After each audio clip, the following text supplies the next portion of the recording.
Hello, good morning. কেমন আছো তোমরা সবাই? মৌসুমী ভট্টাচার্য অফিসিয়ালের একটি নতুন ভিডিওতে তোমাদের আবার স্বাগত জানাই। কাছে দূরের সমস্ত বন্ধুদের অনেক অনেক ধন্যবাদ আমার ভিডিওটা দেখার জন্য। আর আজকে হচ্ছে 22শে জানুয়ারি, সোমবার। তো স্কুলে আমার ছেলে যায়নি, আর মোটামুটি ছেলের শরীরটা ভালো নেই বলেই পাঠায়নি, ছুটি মুটি কিছু না। তো চলো রান্নাটা সেরে নিই, তোমাদের সাথে একটু শেয়ার করি। আজকে কিন্তু পাবদা মাছ করছি, আর সাথে একটু চিংড়ি আছে, সেটা করে নিচ্ছি, আর বকফুলের বড়া করবো।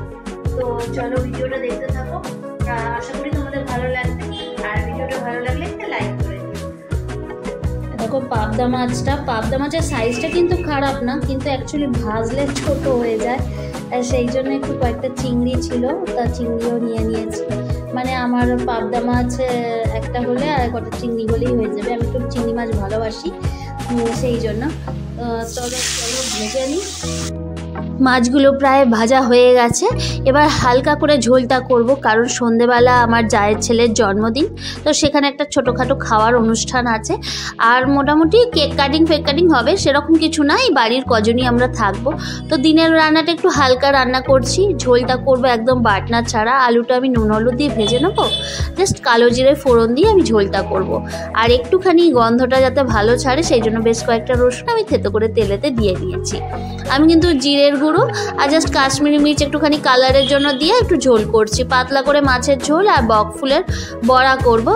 বকফুলের বড়ার গাছটা আমি একটুখানি এগিয়ে রাখবো, কারণ খাওয়ার সময় ভাজবো।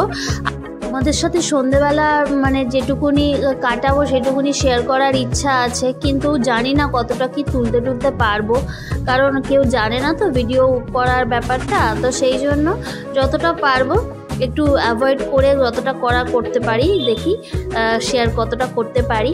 আর তোমাদের সাথে এই রান্নাটা আমি শেয়ার করি, কারণ এই সময় আমার রান্নাঘরে কেউ থাকে না, আমার একা করি, তো সেই জন্য শেয়ার করতে পারি। তবে আমার স্ট্যান্ডটার একটু প্রবলেম করছে, মানে ছিটকে ফোনটা বেরিয়ে যাচ্ছে, সেই জন্য ভয়েতে না আমি স্ট্যান্ডটা লাগাইনি, সেই জন্য হয়তো একটু রান্না করতে করতে শেক হচ্ছে ভিডিওটা।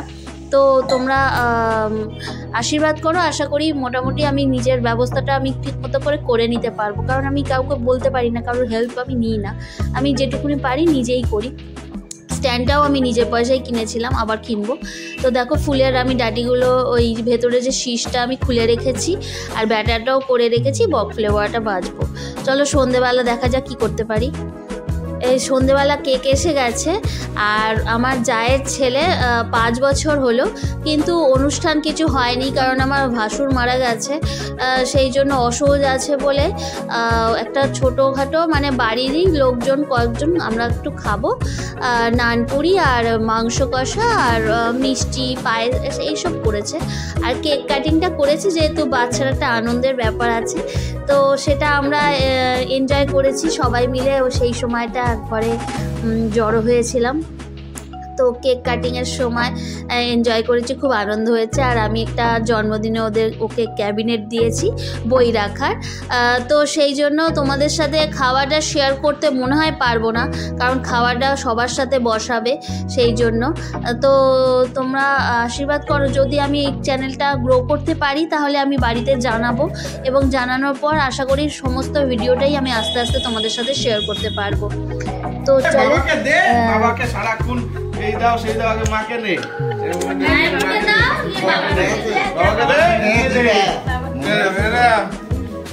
মনে থাকুক আমরা যাই, মাকে দে, মাকে খাই দে, কেউ আর তাহলে ওইটাই দিচ্ছি কেন নিজে থেকে দে, সবাইকে দাও, মামাকে দাও, মামাকে দাও। তারপরে এটা পরের দিন সকালবেলা, কারণ রাতের বেলা আর ভিডিও করতে পারিনি, কারণ খাওয়াটা অনেকজনের মাঝে বসেছিলাম, আর তোমাদের তো বলেইছি যে আমি কেউ জানে না, শেয়ার করতে পারিনি, সেই জন্য। তো তারপরে এই সকালবেলা আমার পরোটা ভাজতে গিয়ে দেখো আমার মুখের অবস্থা কি হয়েছে, মানে পুড়ে গেছে, পুরো গরম তেল ছিটকে এমন অবস্থা হয়েছে যে আমি খুব টেনশনে পড়ে গেছি, যে মুখে যদি এরকম পোড়া দাগ হয়ে যায় তাহলে ভিডিও করা তো দূরের চাই, নর্মালি কারোর সামনে আসতেই আমার দ্বিধাবোধ হবে। তো সেই জন্য দেখা যাক কি হয়। আপাতত আশা রাখছি ফোসকা পড়বে না, কারণ আমি ঠান্ডা জল দিয়ে মাজনটা দিয়েছি, বার্নার ছিল না যে দেবো। তো দেখা যাক, প্রে করো যেন আমার এখানে পুরো দাগ না হয়ে যায়, আমার মনটা খুব খারাপ হয়ে যাবে। এমনকি এরকম দাগ নিয়ে কিচ্ছু করা যাবে না, অনেক দিনই হয়তো বন্ধ রাখতে হবে। তো ভিডিওটা যদি ভালো লাগলে একটা লাইক করো আর চ্যানেলটাকে সাবস্ক্রাইব করে প্লিজ আমার পাশে থেকো। আর তোমরা যদি আমাকে ভালোবাসা দাও তাহলে আমি নিশ্চয়ই একদিন গ্রো করতে পারবো এবং সবার সামনে আমি এটা বলতে পারবো যে আমি একটা চ্যানেল করেছি যেটাতে আমি নিজেকে সেই পজিশনে রাখতে পারছি। ততদিন আমি চাইছি না এটা গোপনেই থাকুক, চাইছি না প্রকাশ করতে। তো আজকে এইটুকুনি, আর কিছু ভিডিও করতে পারছি না কারণ এই দাগ নিয়ে আর কি ভিডিও করব। তো তোমরা খুব ভালো থেকো, সুস্থ থেকো। আর যারা ফেসবুক থেকে দেখছো তারা প্লিজ চ্যানেলটাকে ফলো করো, সাপোর্ট করো। দেখা হবে আগামী ভিডিওতে, ততক্ষণের জন্য টাটা।